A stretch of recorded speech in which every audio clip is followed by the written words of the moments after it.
이정현 의원님, 네, 안녕하십니까. 예, 추석 잘 보내셨습니까? 네네네. 예, 어떻게 보내셨어요? 지역에 뭐 자전거도 타고 다니고 마을에도 가보고 노래자랑 한데 가서 노래도 부르고 네, 또 그 중소기업 네, 관계자들하고 간담회도 갔고 아주 네, 다양한 그런 시간을 가졌습니다. 네. 그 지역민들하고 접촉하시는 굉장히 좋은 시간이셨을 것 같습니다. 네네. 예, 정치권에 대한 쓴소리도 좀 많이 들으셨을 것 같은데요. 아, 말도 못하죠. 네, 우선 올해가 참 대풍이라고 해요. 한 380만 ton 정도 쌀 네, 예상을 했는데 한 410만 ton 정도 이렇게 생산이 된 것 같습니다. 네, 그래서 우선 가격, 네, 쌀 가격의 하락 이 네, 부분에 대해서 굉장히 염려가 많았고 그 부분에 네, 대해서 정치권이 좀 제대로 좀 나서서 해라. 네, 과일도 굉장히 많이 올해가 아마 당도도 높고 좋은 것 같습니다. 네, 그런데 그러다 보니까 또 가격도 떨어질 네, 것에 대해서 염려를 많은데 정치권이 제대로 그런 대응도 하지 않는다. 특히 아주 자녀들 저기 뭡니까 그 취업 네, 이거 너무너무 정말 힘들다. 가정이 네, 아주 애까십니다. 이거 정말 네, 이렇게 일터가 없고 일자리가 없어서 되겠느냐, 정치권 뭐 하느냐 네, 하는 그런 꾸지람도 많이 들었고요. 네, 여러 가지로 얘기들을 네. 많이 들었습니다. 예, 그 여러 가지 현장의 어려운 이야기들을 많이 들으신 것 같습니다. 특히 네네. 청년 그 실업 문제는 굉장히 심각한 것 같아요. 그렇습니다. 예, 예. 예, 아주 그냥 각 집안에서 어렵고 힘들게들 자식들을 대학 보내놓고 네, 일자리들이 없어서 아주 걱정이고 진짜 이것은 네, 그냥 걱정으로 끝날 문제가 정말 아닌 것 같습니다. 예. 네. 그 지역 출신 청년들에게는 더 좀 힘든 상황인 것 같습니다. 네네. 예. 새누리당 관련 이야기는 좀 후회하고요. 먼저 호남 지역에서 최근 야권의 신당 창당이 줄을 잇고 있는데 이런 이야기 좀 들으셨죠? 많이 뉴스로도 듣고 또 실제로 국회에서 동료 네. 의원들을 만났을 때 얘기도 듣고 지역민들로부터도 좀 많이 들었습니다. 예. 그 호남에서 야권이 분열된다고 하면 새누리당이 상당히 유리해질 것 같은데 새누리당 의원이신 이정현 의원 같으신 분이 또 호남에서 좀 나올 수 있을까요? 그 이제 유분리를 네, 떠나서요. 예, 우선 이제 예, 과거에 쭉 지역의 전통 저기 네, 지지를 해왔었던 야당이 예, 한두 개도 아니고 이렇게 분열되고 있는 것에 대해서 네, 걱정한 사람도 많고 또 불만을 네, 터뜨린 사람도 많고 네, 이랬었습니다. 그런데 네, 이제 그 새누리당은 워낙 그 출마를 해봐도 안 된다라고 하는 네, 고정관념이 너무 세가지고요. 네, 좀 경쟁력 있는 후보들이 네, 좀 달려들어야 되는데 나서지를 않고 있어가지고 네, 그렇게 분열된다 이렇게 하더라도 네, 지금으로서는 그렇게 큰 기대를 하기 어렵지만 한 네, 가지 이제 특이한 네, 것은 예전에 비해서 상당히 전문가들, 네, 전문가 집단에서 네, 이렇게 타진을 해온 경우가 많습니다. 네, 의사 선생님들도 계시고 변호사님도 네, 계시고 또 네, 행정 관료 중에서 상당히 고위직을 거쳤던 네, 분도 계시고 이렇게 지금 이렇게 이제 네, 의사를 타진을 좀 해오고 있기는 하지만 네, 본인들이 아직도 가족들 반대가 심하고 이러다고 네. 우려들을 많이 하고 있습니다. 예. 그 고정관념을 깨신 덕분에, 그 의원님 덕분에 지역에서 좀 많은 변화들이 일어나고 있는 것 같습니다. 예, 혹시 그 새정치민주연합의 혁신안에 대해서는 좀 이야기 들으신 바가 있으신가요? 그것도 역시 네, 뉴스로 봤습니다. 예, 예. 네, 그 야당의 이제 새정치민주연합의 혁신안도 네, 어쨌든 뭔가 변화하려고 하는 그런 네, 그 노력이고 그런 고뇌나 고심이 많이 들어 있는 것 같습니다. 그렇지만은 어느 정치 집단이든 정당이든지 마찬가지지만 내부에서는 그것으로 인해서 또 그 다른 의견을 갖고 있는 그런 사람들이 있고 아직 그 안에 내부에 그런 것들이 좀 조정이나 정리가 되지 않는 것 같습니다. 한 가지 이제 특이한 것은 네, 어쨌든 그쪽에서는 그 전략 공천의 20%를 네, 한다라고 하는 것을 내건 겁니다. 그래서 네, 예를 들어 국민들로부터 지지가 낮다든지 지탄을 받는 현역 의원이 있다고 한다면 과감하게 그러한 공천을 박탈을 한다든지 네, 아니면 또 그런 자리에 네, 굉장히 전문적이라나 또知名도가 높은 그런 신인들을 끌어들인다든지 네, 이런 부분들이 굉장하게 네, 조금 저희 당 입장에서는 네, 상당하게 주목을 좀 해야 될 대목이고 부분인 것 같습니다. 예, 그러면 이어서 그냥 추석 연휴 때 김무성 대표와 문재인 대표가 만난 것에 대해서 여러 의견들이 있을 것 같은데요. 지금 전략공천 말씀을 해주셨는데 사실 그 김무성 대표와 문재인 대표가 합의한 내용 중에서 그 안심번호를 이용한 국민공천제 이렇게 말씀하셨잖아요. 예, 예. 그런데 이제 그 핵심의 내용을 보고서 반대하는 의견도 좀 많이 있으시죠? 굉장히 많죠. 왜냐하면 이제 그 반대 이유는 우선 가장 큰 것은 이것입니다. 네. 이제 김무성 대표님께서 그 동안에 완전 경선, 완전 국민 경선, 오픈 프라이머리를 해갖고 모든 국회를 국민 전체의 투표를 통해서 공천을 하겠다. 이렇게 네. 일관되게 얘기를 해 오셨거든요. 네. 근데 어느 날 갑자기 이제 그 부분이 네. 안심 전화로 바뀌었습니다. 네.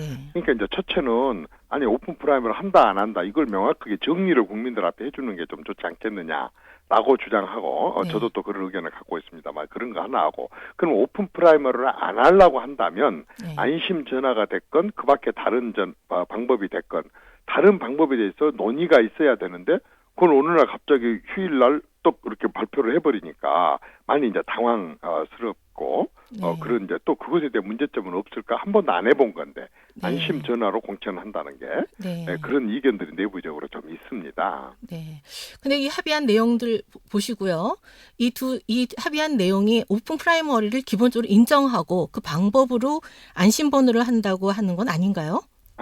그거는 좀 다른 것 같습니다. 그렇습니까? 오픈 프라이머리는 이제 네. 투표.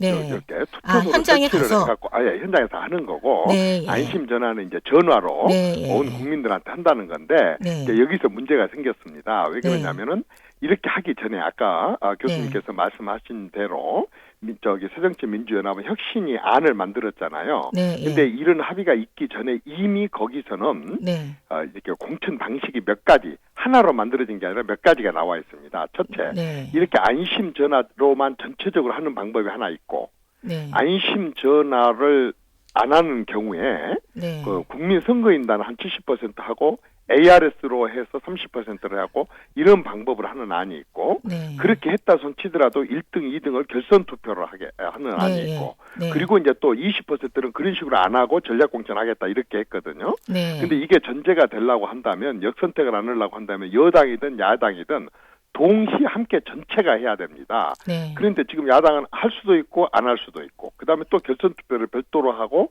그다음에 아까처럼 네. 그 전략 공천 20%는 아예 안 하는 거고 그렇기 때문에 이게 동시에 이루어지지 않기 때문에 사실상 그 자체가 실현하기가 네. 지금 여야가 동시에 하기는 좀 어렵게 되어 있는 상황인데 네. 이제 그 우리 또 야당 대표님께서는 합의를 했다 이렇게 하시고 네. 또 여당 대표님은 합의가 아니고 논의를 했던 내용을 발표를 했을 뿐이다. 이렇게 아직 그 서로 간에 좀 의견이 다 달리 나오고 있습니다. 네. 그래서 새누리당은 그러면 오픈 프라이머리는 이미 이제 물 건너 간 것이고 안심 전화로 할 것인지 그밖에 다른 방법으로 할 것인지라는 거 하는 것을 특별 기구를 만들어 가지고 논의하자. 여기까지 어저께 의원총회에서 합의를 봤습니다. 네. 그럼 의원님 아까 말씀하실 때 그 전략 공천 20% 그것도 지금 이제 그 위원회를 통해서 논의를 할 때 좀 반영되어야 된다고 보십니까? 저는 네. 그 기본적으로는 전략 공천을 반대합니다. 기본적으로는. 네. 기본적으로는 반대를 하는데 네. 미국의 경우에 오픈 프라이머리를 실시를 한 데를 봤더니요. 네. 50개 주 중에서 20개 주가 오픈 프라이머리를 한답니다. 네. 한마디로 말해서 이제 그 완전히 상향식 공천을 하는데 전화로 하든 무엇으로 네. 하든 완전히 그런 식으로만 하려고 해봤더니 미국은 97%가 현역 의원이 되더랍니다. 네. 아무래도 여론조사로 하든 아까 그 완전 국민 참여 경선으로 하든 지명도가 높은 사람 네. 위주로 되다 보니까 현역 의원의 교체율이 굉장히 낮게 된다는 거죠. 근데 네. 오늘 어느 신문에 봤더니 국민들은 현역 의원들을 지지한다가 27%인가 밖에 안 나왔습니다. 네. 굉장히 많이 현역 의원들한테 대해서 실망을 느끼고 교체하기를 바라고 한마디로 해서 공천 혁명을 해주기를 바라는데 네. 그게 전혀 없다고 한다면 이제 야당은 막 많이 교체를 해갖고 새로운 신진도 나오고 어마어마한 건물이 공천이 탈락되기도 하고 해서 언론의 주목과 관심을 끌고 국민들의 지지를 받는데 예를 들어 현역 의원 위주로 새누리당이 전부 다 공천이 가게 된다고 한다면 네. 이게 이제 선거전에서 굉장히 좀 불리해질 수도 있거든요. 네. 그래서 그 상황은 더 논의가 좀 있어야 되지 않을까 싶습니다. 네. 하여튼 오픈 프라이머리에 대한 여러 가지 장단점들이 있기 때문에 네네. 좀 더 이렇게 심층적인 논의가 좀 필요한 것 같다고 그렇습니다. 보여집니다. 네, 그렇습니다. 네네. 네. 그리고 이제 총선이 얼마 남지 않았는데 정리해야 될 내용들이 참 많은 것 같습니다. 네. 총선 전에 정리해야 될 중요한 내용 중에 하나가 또 선거구 획정과 관련된 내용인데요. 네네. 이것도 결국 여야 대표가 결정해야 되는 것 아닌가요? 일단 이제 최종적으로는 뭐 여야 대표가 할지 아니면 네. 정치개혁 특위에서 할지는 모르겠으나 네. 어쨌든 양쪽에 이제 의견을 해야 되는데요. 네. 정말 조금 아주 근본적인 문제가 생겼습니다. 네. 이제 3대 1에서 2대 1로 이렇게 줄어들다 보니까 네. 이렇게 가장 인구가 많은 데와 가장 인구가 적은데 선거구에 조정을 3대 1에서 2대 1로 줄이다 보니까 네. 농촌 지역은 당연히 인구가 적지 않습니까? 네. 근데 그 농촌 지역은 선거구가 많이 없어져 버리게 됩니다. 네. 그대로 가만 놔두면 우리 전라남도만 하더라도 4개가 없어지고 네. 경상북도는 5개가 없어지고 네. 강원도는 3개가 없어지고 네. 이런 식의 이제 현상이 일어납니다. 그런데 이제 네. 광주도 하나 없어지고 전라북도도 하나 없어지게 되고 네. 이런 식으로 이제 농촌 지역은 어렵다 보니까 네. 이 농촌 지역에 있는 여야 의원들이 네. 당을 떠나서 지금 농촌 지역 의원들끼리 뭉쳐가지고 네. 농촌 지역을 이렇게 방치를 하면 안 된다. 왜냐하면 네. 완전히 농촌 지역의 현안들을 국회에서 다룰 때 숫자가 적게 되면 아무래도 그 현안들이 밀리게 되어 있는데 네. 이렇게 땅덩어리는 몇 배나 더 넓은데 인구가 적다 그래가지고 이렇게 계속해서 의석수를 줄이게 된다고 한다면 농촌의 현안들에 대한 국회 네. 정서나 반영 이런 부분들이 어렵게 되니까 좀 농촌에 대해서 특별한 배려를 해달라. 이런 요구들을 지금 계속 하고 있습니다. 네. 그 다른 지역과 좀 입장이 다르게 순천은 약간 인구가 늘어나면서 순천과 곡성이 분구 가능성이 제기되고 있어요. 네네. 분구될 거라고 보십니까? 아마 제가 봤을 때는 예. 그럴 가능성이 굉장히 높습니다. 현재로서는. 근데 이제 그런가요? 한 가지 네. 방법이 이런 거 있습니다. 현재 규정에는 뭐라고 돼 있냐면 네. 순천시, 곡성군 이런 것처럼 지자체 네. 이걸 쪼개갖고 둘로 나눌 수는 없다고 돼 있습니다. 예. 이제 그렇게 되어 있는데 네. 공교롭게도 부산 하나하고 인천 하나는 예외 규정을 두고 이미 그렇게 하고 있는 데가 있습니다. 네. 그래서 우리 그 호남은 네. 너무 많이 줄어드니까 이를테면 순천하고 곡성을 합해갖고 2개로 나눠서 네. 순천은 완전히 순천만 하나로 하고 네. 나머지 순천 부분하고 곡성하고 묶어서 하는 것을 특례 규정으로 하라. 네. 저는 이제 그렇게 요구를 하고 있습니다. 네. 근데 뭐 지금으로서는 뭐 될 수 있다 없다 이렇게 얘기를 할 수는 없지만 저는 우리 당 쪽에다 계속 그걸 요구를 하고 있습니다. 네. 특별하게라도 좀 해서 전남의 의석수가 줄어들도록 막아달라 네. 이렇게 요구를 하고 있습니다. 네. 그 의석수를 유지할 수 있는 한 방법이기도 한 것 같네요. 네네. 네. 근데 이거 한간의 이제 의견으로는 곡성이 떨어져 나가고 순천만 하나의 지역구가 되지 않을까 이런 의견도 있거든요. 그렇게 될 수도 있습니다. 현재 네. 네. 왜냐하면 지금 아까 호남 수를 쭉 줄어드는 것을 최대한으로 줄이다 보니까 네. 여기저기 군들을 막 묶습니다. 이제 네. 그 숫자를 채우느라고 그러니까 지금 우리 전남은 굉장히 선거구가 확 흐트러져 버릴 수가 있습니다. 네. 그 중에 이제 우리 순천 곡성도 따로 떨어져 나가서 네. 광양, 구례, 곡성을 하는 민주당에서 내놓은 새롭게 네. 민주당 내는 그런 안도 하나 있고 또 구례, 곡성, 담양, 장성안이 하나 있고 화순, 곡성, 담양안이 하나 있고 네. 순천 일부를 쪼개갖고 순천, 곡성안이 하나 있고 이렇게 지금 4개 안들이 네. 정치개혁 특위에서 이제 거론이 되고 있거든요. 네. 그런데 지금 교수님 말씀하신 대로 네. 곡성은 완전히 떨어져 나가고 네. 순천만 하나인데 아까처럼 정 안 된다고 한다면 그러면 순천을 7월달 통계로 하자면은 하나로만 가능한데 네. 8월달 통계로 하면 인구가 조금 늘어가지고 네. 아주 어렵게 한다고 한다면 2개로 쪼갤 수도 있다는 겁니다. 또 네. 그래서 그런 부분들이 지금 계속 더 논의가 되고 있습니다. 네. 하여튼 앞으로 더 논의를 해봐야 아시겠지만 네네. 혹시 의원님께서는 이제 이렇게 그 조정되는 지역구 상황에서 조정 상황에서 어디를 메인으로 택하시겠습니까? 어려운 교수님, 질문인가요? 교수님 봐주십시오. 지금은 예, 너무 어렵습니다. 네, 알겠습니다. 예. 네네. 그리고 또 이제 지역에서 여러 가지 이야기들이 많이 있는데 그 중에 한 가지 또 좀 여쭤보고 싶은 말씀이 있습니다. 네네. 그 조충호 김성훈 시장을 새누리당에서 영입해서 비례대표로 공천할 것이라는 이야기가 지역 정가에서 좀 파다한데요. 네. 이것도 여쭤보면 안 될까요? 아니 솔직히 말해서 네. 저는 그런 지금 현재 우리 새누리당 내부 분위기를 얘기를 하자면 네. 아까 말씀대로 지역구 지금 공천 방식도 결정이 안 돼 갖고 있기 때문에 네. 비례대표를 어떻게 한다 이런 얘기는 네. 솔직히 말해서 아직은 네. 전혀 없습니다. 예. 아, 그러세요? 예.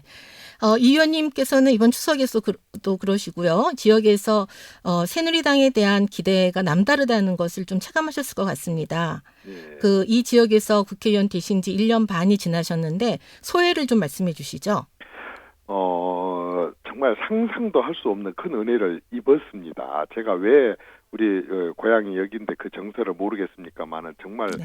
순천 시민들이 너무도 크고 어려운 결단을 내려주셔서 저를 보내주셨습니다. 그래서 저는 솔직히 말해서 하루하루를 눈을 딱 뜨면 제가 6815, 6815 이럽니다. 제가 얻은 표거든요. 네. 이걸 진짜 잊지 않기 위해서 이렇게 하고 저는 순천 여수 광양을 둘러봤더니 너무 할 일들이 많습니다. 네. 예를 들자면 광양 컨테이너 항은 부산 컨테이너 항하고 비교가 되지 않을 정도로 좋은 여건을 갖추고 있지만 공단이 활성화가 전혀 안 되고 있다고 보니까 공단도 컨테이너 항도 이렇게 전혀 발전이 안 되고 있고 네. 또 부산에서 광주 간에 이 철도가 경전선이 있는데 순천까지는 잘 이게 복선화 전철화가 돼 있는데 순천에서 광주까지 안 돼 갖고 있는 바람에 6시간 45분이 걸립니다. 2시간 반이 갈 수 있는 거리를. 네. 그다음에 남해에서 여수까지도 해저 터널을 뜨면 5천억이면 가능한데 지금까지 위로 다리를 놓는다고 1조 5천억이 들어간다고 공사를 안 하고 있어 왔었습니다. 네. 그런 걸 포함해서 굉장하게 우리 지역에 얼마든지 발전할 수 있는 가능성이 있음에도 불구하고 지금 진행이 안 되고 있는 일들이 많고 그다음에 네. 이렇게 잠재력이 많은 것도 처음 봤고 그래서 네. 저는 정말 너무너무 제가 여기 내려오기를 네. 잘했다는 생각이 들고 그런 문제들을 지금 국토부다 기재부다 있는 대로 문제 제기를 하고 있어서요. 네. 어쨌든 하루하루를 은혜가 없는 심정으로 그렇게 하고 네. 있습니다. 예, 오늘 말씀 감사합니다. 네네. 예.